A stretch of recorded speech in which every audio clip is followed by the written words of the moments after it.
critical cargo. Dragon will arrive at the space station and dock autonomously to the zenith port of the station's Harmony module on Tuesday. It's Dragon's second trip to the International Space Station this year after Crew 10 launched last month. This is our 52nd Dragon mission overall and the 47th to the space station, with 31 of those on reflown Dragons. Propellant loading began today about 15 minutes ago and will complete at the T-minus 2-minute mark. Range is green and ready to support. Weather is looking good with only a 5% probability of violation. Everything is looking great as we count down to an instantaneous launch attempt at 4:15 a.m. Eastern Time today. With that, let's check in with my NASA counterpart, Joseph Zakrzewski at Johnson Space Center in Houston. Hi, Joseph.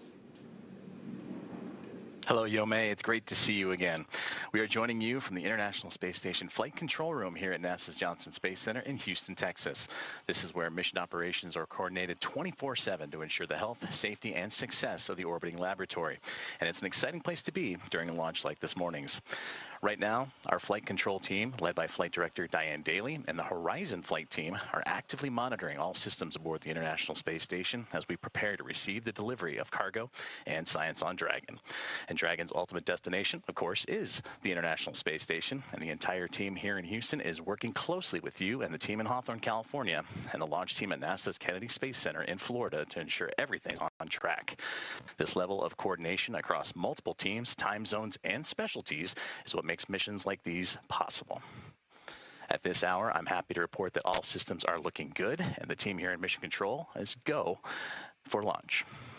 The space station is currently orbiting more than 250 miles above Earth, and the Expedition 73 crew, including NASA astronauts Anne McClain, Nicole Ayers, and Johnny Kim, are prepped and ready for Dragon's arrival.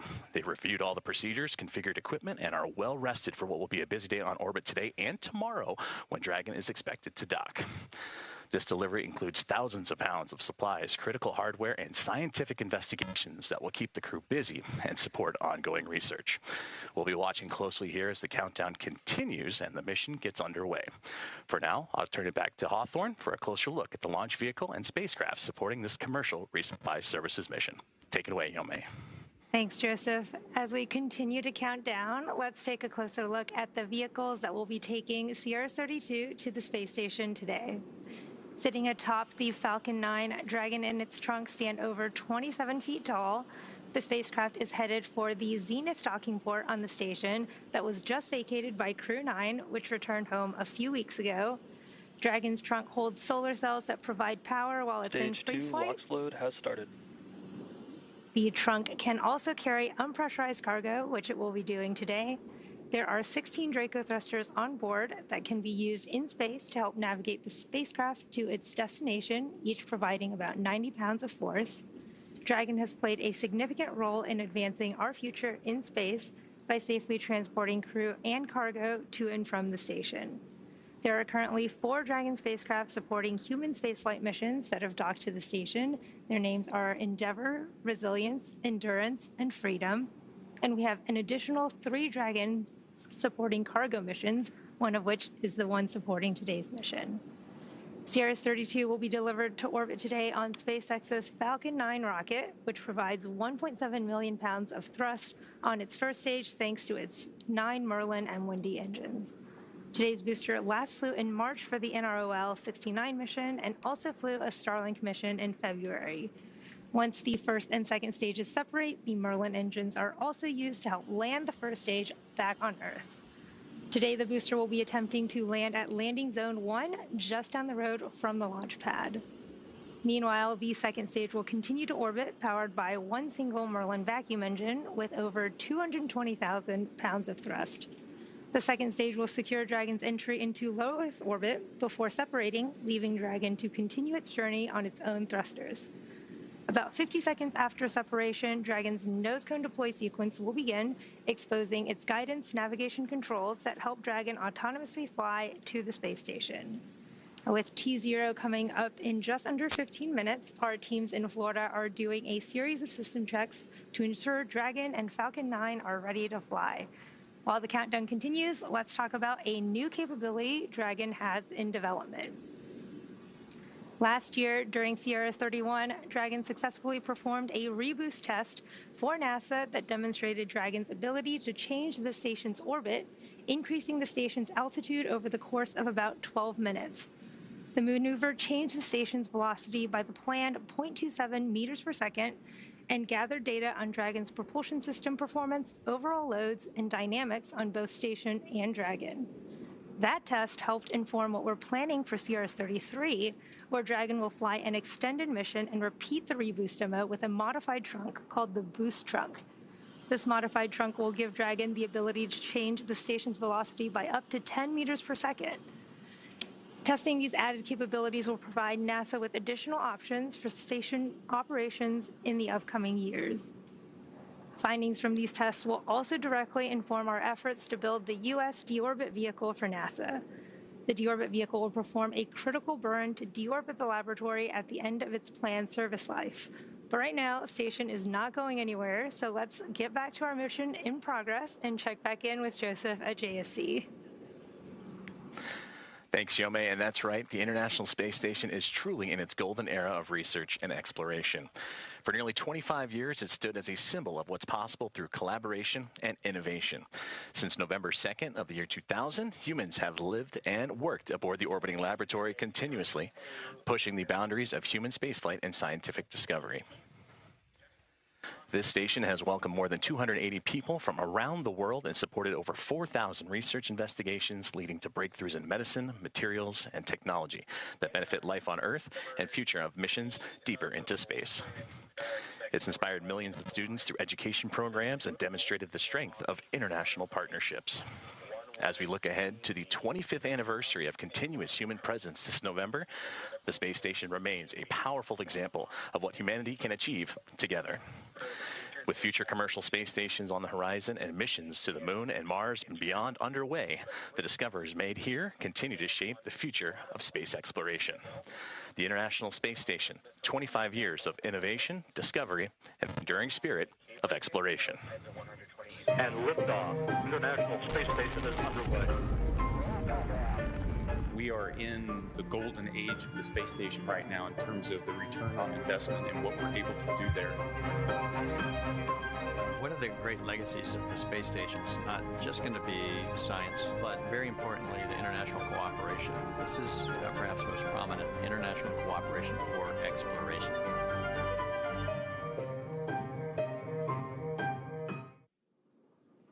SpaceX is proud to have been a part of missions to stations since the COTS demo Flight 2 mission in 2012. Since 2019, Dragon crews have splashed down off the Florida coast, but now all Dragon recovery operations are returning to the West Coast and will take place off the coast of California. This ensures that Dragon's trunk, when jettisoned during re-entry, will enter over the Pacific Ocean. There are 3 sites supported by SpaceX located off the coast of Southern California, including Los Angeles, Oceanside, and San Diego. Spreading the supported sites across multiple locations helps to maximize the return opportunities for Dragon missions. SpaceX's first human spaceflight mission and first mission overall to splash down off the West Coast was From 2, which happened just a couple weeks ago on April 4th. We are routinely looking to innovate and improve, and we use data to help inform these decisions. The Dragon launching today carries some key data-driven upgrades, including the first drogues, which are small parachutes that deploy right before the larger parachutes during re-entry, were built entirely in-house by SpaceX. There are 2 drogue chutes on each Dragon, which each take about 500 hours to manufacture and another 100 hours to pack and be ready for flight. That's about 4 months of work. SpaceX helps reduce the cost of space flight and increase reliability by bringing manufacturing in-house, which allows us to improve components like drogues faster and more efficiently. Over the last 5 years, Dragon has supported 17 human spaceflight missions and flown 66 crew members, representing more than a dozen countries. With the capacity to carry up to 4 passengers, Dragon has proven to be a versatile spacecraft. It can autonomously dock to the space station when outfitted with the ISS docking adapter you can see on the left, and then it can also be configured with hardware to support panoramic views or a spacewalk, which made its debut on the Polaris Dawn mission last year. In free flyer mode, which refers to missions that orbit Earth and do not dock with the station, the docking adapter can be swapped out for a cupola, as you can see from our recent From-2 mission. So far, SpaceX and Dragon have carried more than 1,000 research experiments to and from low Earth orbit, both to the International Space Station and on our free flyer missions. Our next crew mission to station will be the upcoming Axiom 4 mission, which is scheduled to launch no earlier than next month, May. It will feature the most research and science-related activities conducted on an Axiom space mission to date, featuring around 60 scientific studies. From DNA sequencing to 3D printing, studies enabled by Dragon and the space station test a variety of technologies, systems, and materials that will be needed for future long-duration exploration missions. Every mission yields critical research and learnings that help make life both on Earth and in space better. And speaking of research experiments, I'm going to send you back to Joseph for details on some of the science experiments that Dragon will be taking to the station today. Thank you, Yome. And that's right, continuing scientific discovery is enabled by missions like this morning. Dragon is carrying over 3 tons of cargo, including critical scientific hardware and samples. The microgravity environment aboard the International Space Station offers a unique platform to observe physical and biological phenomena and serves as a testbed for advancing technologies that benefit life on Earth and support future exploration deeper into space. The science aboard Dragon represents months and in some cases years of preparation by dedicated scientists and engineers. Here are some of the highlights of what's inside Dragon today. NASA and SpaceX are set to launch the 32nd Resupply Services mission to the International Space Station, carrying science investigations to further NASA's missions to deep space and benefit life on Earth. Smartphone Video Guidance Sensor 2 will use the space station's Astrobe robots to demonstrate a vision-based sensor. This technology can improve the accuracy of guidance, navigation, and control systems for future missions on the Moon or Mars. DNA Nanotherapeutics Mission 2 evaluates in-space manufacturing of 3 Janus-based nanomaterials. The ability to manufacture these materials in microgravity could lead to a sustainable, cost-effective process for manufacturing drugs in space. The Atomic Clock Ensemble in Space, known as ACES, will examine fundamental physics concepts using 2 next-generation atomic clocks operated in microgravity and will test the technology for synchronizing clocks worldwide. Results may apply to scientific studies of measurement, the search for dark matter, and fundamental physics research that relies on highly accurate atomic clocks in space. The Aerosol Monitors investigation will test 3 different air quality monitors designed to detect airborne particles, like dust, that must be kept within safe ranges for crew health and hardware performance. Results will inform NASA's selection of the best device suited for future missions to the Moon and Mars. New industrial crystallization cassette hardware will add capabilities to an existing protein crystallization facility aboard the space station. This allows the processing of more sample types, including golden nanospheres, which can be used in devices that detect cancer and other diseases, or in targeted drug delivery systems. A new plant experiment will examine the genetic response of tomato plants and the use of a carbon dioxide supplement to reduce the dependence of space-grown plants on photosynthesis, a process which requires power to generate the needed light. Discover more at nasa.gov/ISS-science.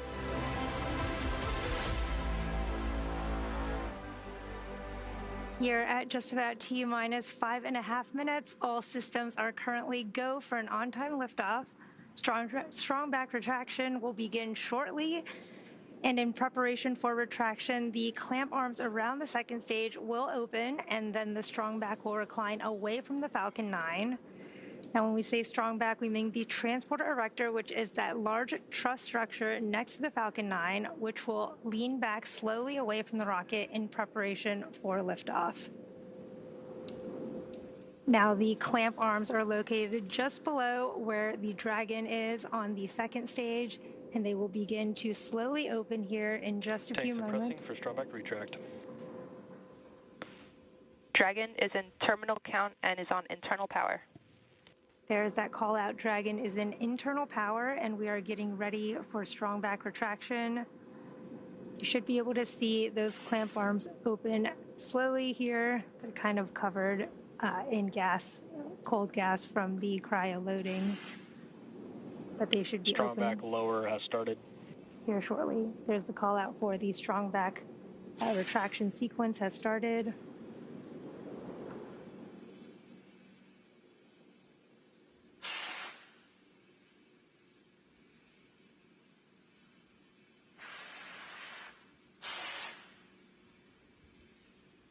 So you can see those clamp arms opening around the Falcon 9 rocket.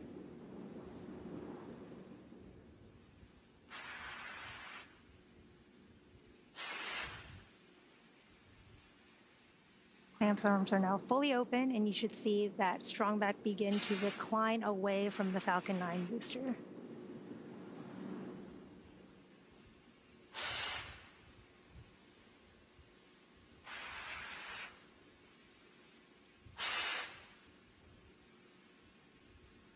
There you can see it starting to recline.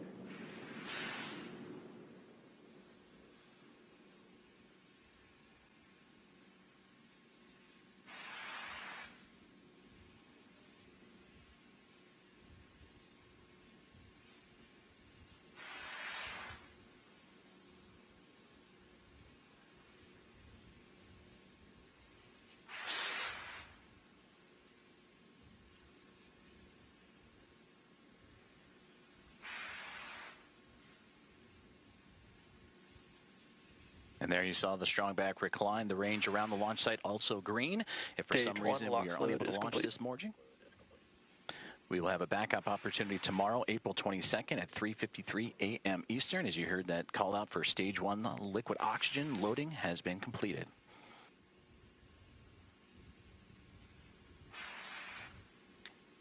At T-minus 60 seconds, Falcon 9 in startup. This means the rocket's autonomous internal flight computers have taken over the launch countdown. And just inside T-minus 2 seconds, we will light up the Merlin 1D engines for liftoff. The vehicle continues to be healthy, and the Falcon 9 team is tracking no issues. Currently, the weather is green, and the range is ready to support a T0 at 4:15 a.m. Eastern. We only have a 5% probability of violation due to weather, so everything is looking great. And in these last few minutes, Falcon 9 is performing final health checks on its primary communications, avionics, and propulsion systems in preparation for flight. We'll hear some callouts. Stage 2 LOX load is complete. There is the Stage 2 LOX loading complete. At the time of launch today, the International Space Station will be flying some 260 statute miles over in northwest Turkey as Dragon has entered auto idle. At T-minus 1 minute, Falcon 9 will be in startup. Gas launch closeout. For the onboard flight computers, will take control of the countdown.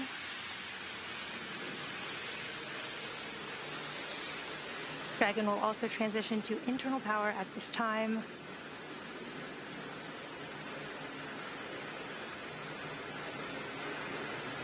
This is also when the first and second stages will pressurize for launch.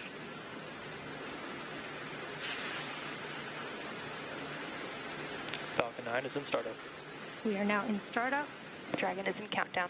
And Dragon is in countdown. Range remains go for launch, and we are waiting for that final launch director go. LD, go for launch.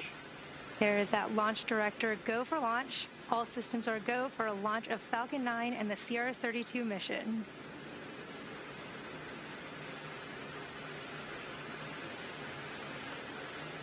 T-minus 30 seconds.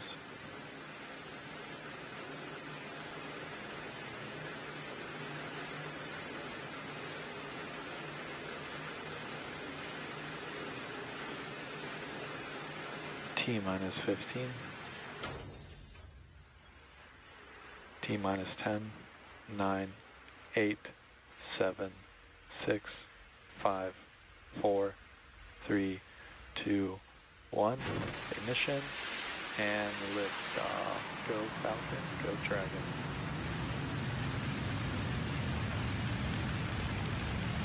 And liftoff. NASA's SpaceX 32nd Commercial Resupply Services mission is on its way to the International Space Station, carrying over 3 tons of science and supplies to Expedition 73 as it begins its pitch downrange.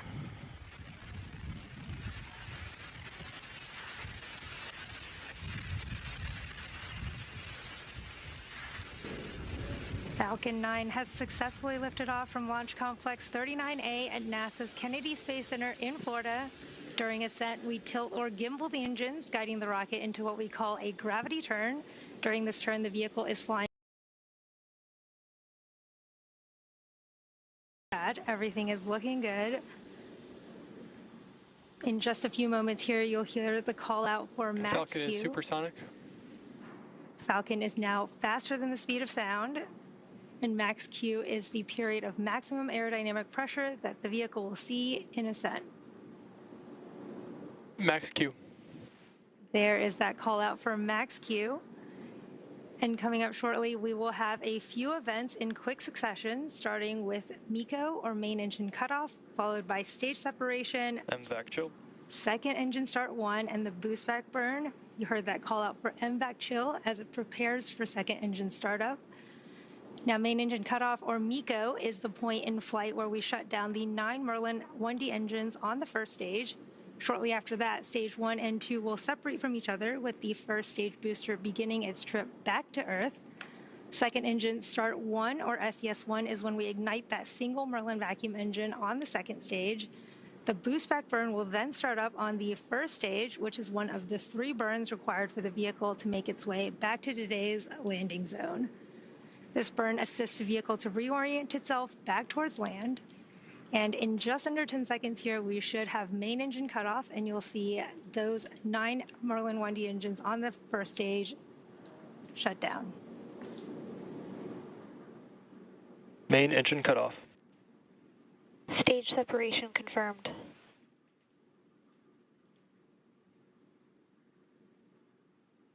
MVAC ignition. Stage 1 boost back startup. Wow, beautiful views from the first stage and second stage camera. You can see the first stage leaving in that view. And as you saw and heard, those events just happened. Main engine cutoff, stage separation, second engine startup 1, and the first stage boost back burn. You can see beautiful views of that first stage boost back burn right now. That boost back burn will continue for about 30 more seconds. Again, this is the burn where the engines will bring the trajectory back towards our landing site at Cape Canaveral, back to landing zone 1, which is just a short hop from where we lifted off just a few minutes ago. And we have just under 10 seconds of that boost back burn of the first stage.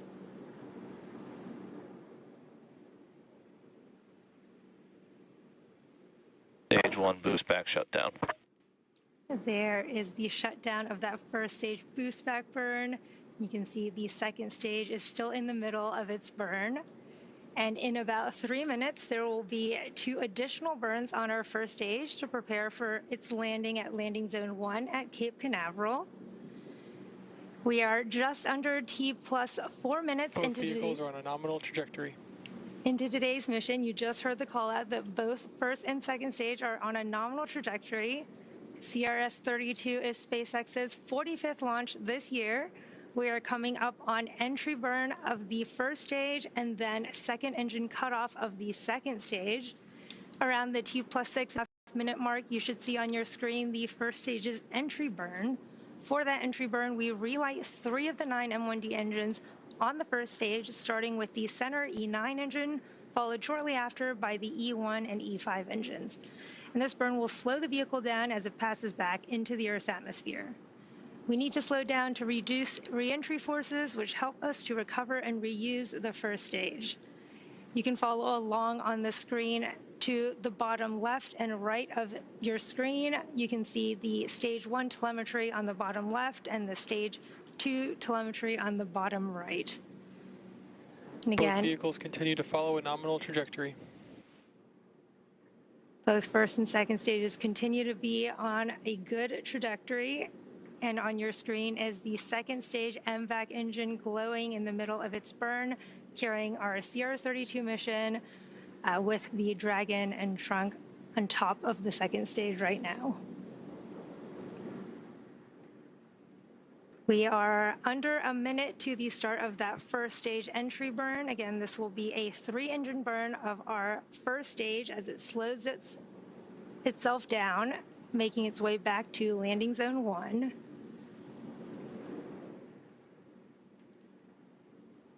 And that burn will be a 3-engine burn with the center E9 engine along with 2 engines on the side. Meanwhile, second stage continues to be looking good with that single Merlin vacuum engine carrying the Dragon capsule. Both vehicles continue to follow a nominal trajectory towards the orbit.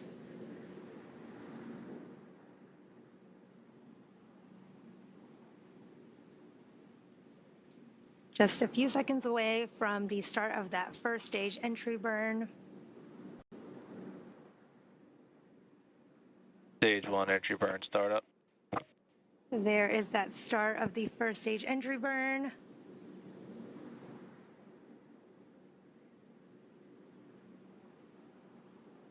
Stage 1 entry burn shutdown. And there, Stage 1 FTS has saved. There is the shutdown of the entry burn and the call out that the flight termination system has saved. Now this first stage that's supporting today's mission has just performed its entry burn for the 3rd time. Falcon 9 is the world's first orbital class reusable rocket, and this is important because reusability allows SpaceX both vehicles following a nominal trajectory to refly the most expensive parts of the rocket, which in turn drives down the cost of access to space. Now coming up, we'll have the landing burn on the first stage, Stage followed 1 transonic. quickly by the shutdown of our MVAC engine on the second stage. You can see the lights of the Florida coast in that view on your left.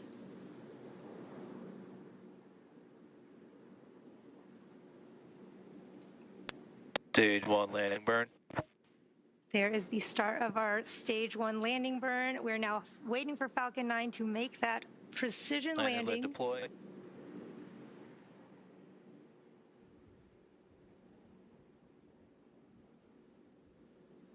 Stage 1 landing confirmed.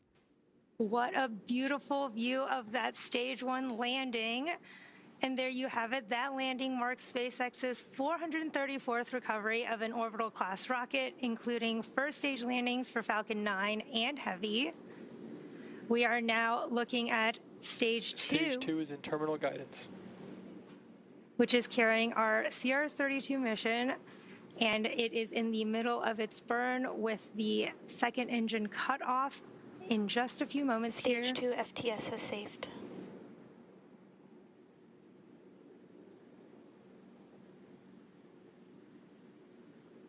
And you heard the call out that flight termination system is saved, getting ready for shutdown.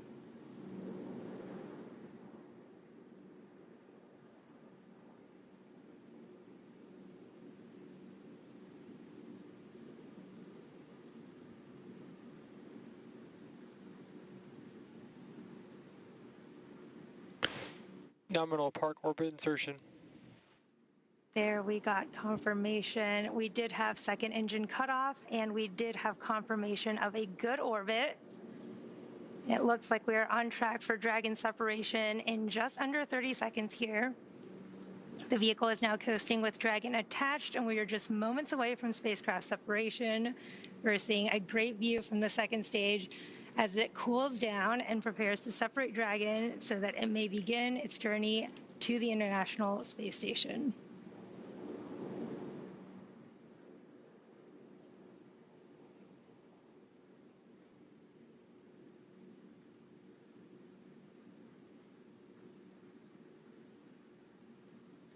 Looks like we may be seeing the sun rising and shining on that MVAC. Dragon separation confirmed. There is that confirmation of Dragon separation. We've had a great mission so far with an on-time liftoff at 4:15 a.m. Eastern Time, a successful stage separation followed by a successful landing of our first stage at Landing Zone 1 and a good orbital insertion. We are now just waiting for nose cone deployment, which should happen in just a few moments here. So I'll hand it back over to you, Joseph, at JSC. Thank you very much, Yome, and great to see the NASA SpaceX 32nd commercial resupply mission light up the morning sky off the Florida coastline. And always great to work with you as we again await the nose cone deploy. And as we await those moments where the nose cone will expose those 4 forward bulkhead Dracos, these Draco thrusters will execute a series of maneuvers necessary to raise its orbit and meet up with the International Space Station. So as we continue to monitor that nose cone deploy, right now, immediately after Dragon separates from the Falcon 9, it begins what we call the activation and rendezvous phase of the mission. Now, this is during the phase that Dragon is configured for on-orbit operations and will begin after the separation of Dragon from the Falcon 9, which you just saw, and it'll end with the completion of the final co-elliptic burn that'll occur as Dragon begins its methodical approach to the International Space Station. Our initial orbit today, 190 kilometers by 210 kilometers, with those numbers representing the perigee and apogee of the orbit, the lowest and highest points of the Earth. That means the orbit isn't a perfect circle, but more like a very slight ellipse. And over the next several hours after liftoff, Dragon will execute a series of burns, which will gradually raise its orbit to align more closely with the station. And there are 5 major burns or firings of those Draco thrusters we were talking about on Dragon that will bring the spacecraft close to station before we begin the final approach maneuvers. And we'll continue to monitor that nose cone deploy as it looks like it'll get underway here shortly. Let's take a look inside and transfer to the control rooms. On the left side, you can see the SpaceX mission control teams over in Hawthorne, California, and that oversaw today's launch and will continue to monitor Dragon on its journey to the International Space Station over the next day. The team you see on the right are here with me in mission control in Houston, and the International Space Station flight control team is monitoring the orbiting complex, and over the course of the operations jointly with Hawthorne, the flight controllers there. Those joint operations between the two teams, you will see, will come a little closer to when Dragon is in its final approach phase, and that'll be about 2 hours or so prior to docking. The teams here are awaiting for that nose cone to deploy, and we'll also bring you those live views from inside Dragon, where you'll be able to see it open up and begin its journey onto the International Space Station ahead of docking. Well, speaking of docking, that is slated for tomorrow, Tuesday, April 22nd, with the anticipated time of 8:20 a.m. Eastern Time at 7:20 a.m. Central, and we'll have all the coverage starting here on NASA Plus, starting at 7:45 a.m. Eastern, 5:45 a.m. Central. Thank you for following along as we continue to await the nose cone deploy of NASA's SpaceX 32nd Commercial Resupply Services mission, as it is well on its way to the International Space Station after that on-time liftoff of 4:15 a.m. Eastern Time, carrying over 3 tons of science and supplies to the Expedition 73 crew.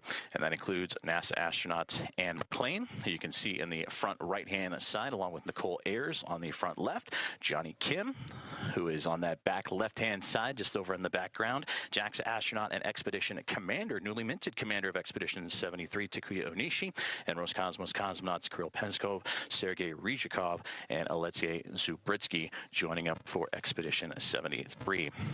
And going into the docking phases, and again, anticipated for tomorrow morning, Kim and Onishi will be the ones that will be monitoring the Dragon spacecraft as it approaches the International Space Station.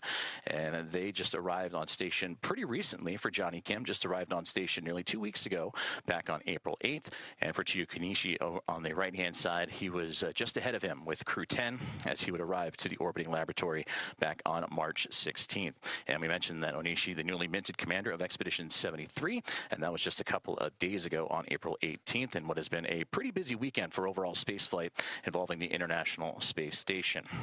And as docking begins, and once the spacecraft docks to the orbiting laboratory, it'll be Kim and team that'll begin to unpack the 3+ tons of cargo and supplies as they begin to re-up and refuel the International Space Station. As we continue to monitor here and await the nose cone deploy of the NASA SpaceX 32 or CRS-32 Commercial Resupply Services mission, we mentioned some of the key science aboard that spacecraft, and that was earlier in the broadcast, and you can find out more at nasa.gov. But another key piece of science is the APEX 12 experiment, the Advanced Plant Experiments in Space 12, that will investigate whether certain cell components can help plants survive stressful environments in space and influence the viability of future space crops. And we just got reports that the nose cone is beginning to deploy, so we'll keep an eye on for those first images inside Dragon. And there you can see the full breakdown of cargo that is heading to the International Space Station, including crew supplies, science investigations, spacewalking and equipment, and much more. And aboard Dragon also is a carefully curated menu of food to support those aboard the station, including a diverse selection of tailored choices to reflect the crew's individual preferences. And each item is thoughtfully engineered to help maintain the crew's health, performance, and morale throughout the mission. And we continue to follow along inside the International Space Station Flight Control Room as we await the nose cone deploy of the 32nd Commercial Resupply Services mission. We mentioned earlier that Dragon will perform 5 key burns using its Draco thrusters to steadily close in on the International Space Station before beginning its final approach.